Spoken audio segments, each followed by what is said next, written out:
بسم اللہ الرحمن الرحیم۔ مور کو جنت سے کیوں نکالا گیا؟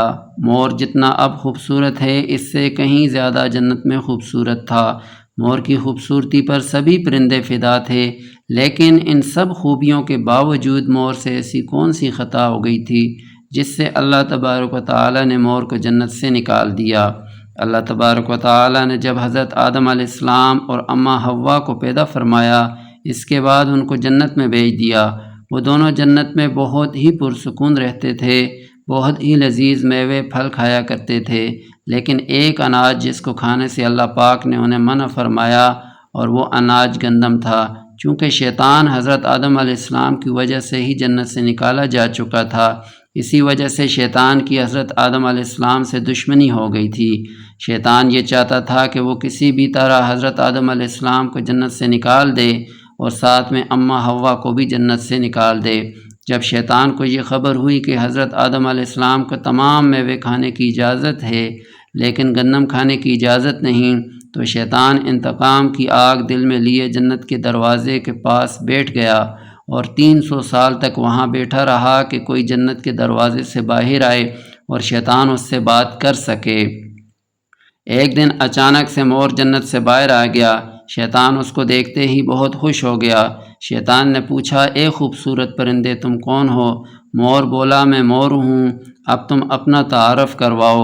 شیطان نے جواب دیا کہ میں عالم قروبیہ کا ایک فرشتہ ہوں، میں اللہ پاک کی عبادت سے ایک پل بھی غافل نہیں ہوں، میں چاہتا ہوں کہ میں جنت میں جاؤں، وہاں کی نعمتوں کا اپنی آنکھوں سے مشاہدہ کروں۔ شیطان مور سے کہنے لگا کہ تم مجھے جنت کے اندر لے جاؤ، میں تمہیں 3 ایسی باتیں بتاؤں گا جس سے تمہیں ابدی زندگی حاصل ہو جائے گی، تمہیں بڑھاپا اور بیماری نہیں آئے گی، تم ہمیشہ جنت میں ہی رہو گے۔ شیطان کی یہ باتیں سن کر لالچ میں آ کر مور نے کہا کہ مجھ میں تو اتنی طاقت نہیں ہے کہ میں تمہیں جنت کے اندر لے جاؤں، لیکن ایک سانپ میرا دوست ہے، وہ شاید تمہاری مدد کر سکے۔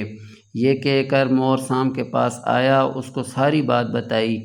سانپ بھی شیطان کی باتوں سے بہت خوش ہو گیا، پھر شیطان کو اپنے منہ میں چھپا کے جنت میں داخل ہو گیا، اور یوں شیطان اپنی چال میں کامیاب ہو گیا۔ جنت کے تمام نگہبانوں کو یہ معلوم تھا کہ شیطان یہ چال چل رہا ہے اور جنت میں داخل ہو چکا ہے۔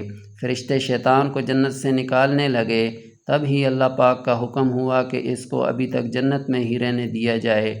وہ فرشتے اللہ تبارک و تعالیٰ کے حکم سے رک گئے۔ شاید یہ حضرت آدم علیہ السلام کا امتحان تھا۔ شیطان حضرت آدم علیہ السلام کے پاس اور اماں حوا کے پاس جا کر اپنی محبت کا اظہار کرنے لگا۔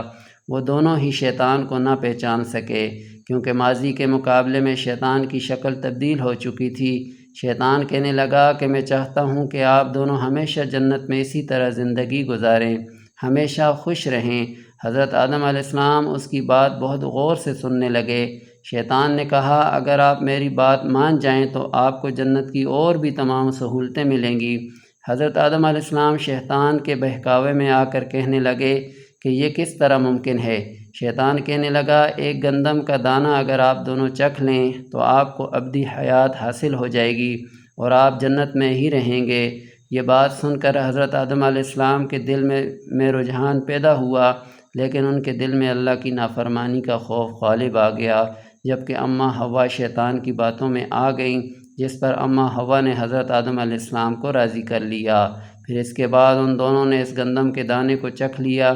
جیسے ہی گندم کا دانہ ان کے اندر گیا تو دونوں کے ستر واضح ہو گئے۔ اس کے بعد دونوں اپنے اپنے ستر چھپانے لگے اور خوف خدا سے کانپنے لگے۔ اسی دوران اللہ تبارک و تعالیٰ نے فرشتوں کو یہ حکم دیا کہ حضرت آدم علیہ السلام اور اماں حوا دونوں کو زمین پر اتار دو۔ حضرت آدم علیہ السلام کو سری لنکا کے قریب نیچے زمین پر بھیج دیا، جبکہ اماں حوا کو جدہ کی سرزمین پر اتارا گیا۔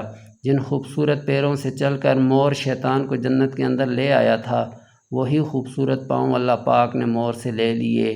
سانپ جو اپنے منہ میں شیطان کو چھپا کر لایا تھا، اس کے منہ کی خوبصورت خوشبو کو چھین کر اس میں زہر ڈال دیا گیا۔ پھر مور کے ساتھ ساتھ سانپ کو بھی جنت سے نکال دیا گیا۔